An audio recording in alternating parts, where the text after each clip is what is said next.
Ahí está Africa Roger, me café Messi.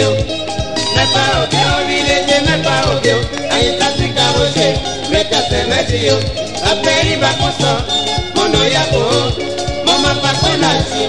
Yo boli como chano no yako,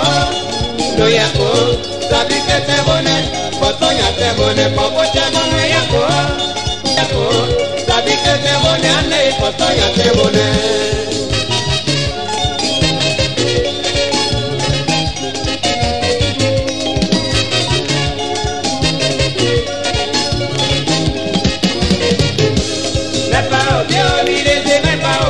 Ahí está Africa Roger, me café Messi.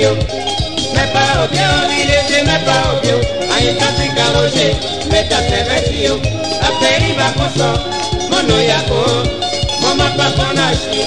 Yo boli como chano no yako, sabi que te bone, botoña te bone, como chano no yako,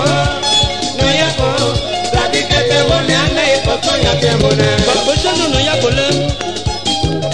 Ata bebe no yako le, seka edo mo no yako. Aperi so babu oye, baku so babu oye. Seka Roger, bobo so bamu le ba o. Ato bete lo ayobu wo, ekiche bene so ayobu wo. Kuso mari wo bu oye o, ama beli so wo bu oye oye. Shaka pe matina ayobu wo. Seka Roger, oyibo te kwaye, wote aineto. Me paro que olvide, me paro que ahí está Africa Roger, me café Messi. Me paro que olvide, me paro que ahí está Africa Roger, me café Messi. A peri va coso, mono yako, mama pa konashi. Yo boli como chano no yako, sabi que te bone, botoña te bone, como chano no yako,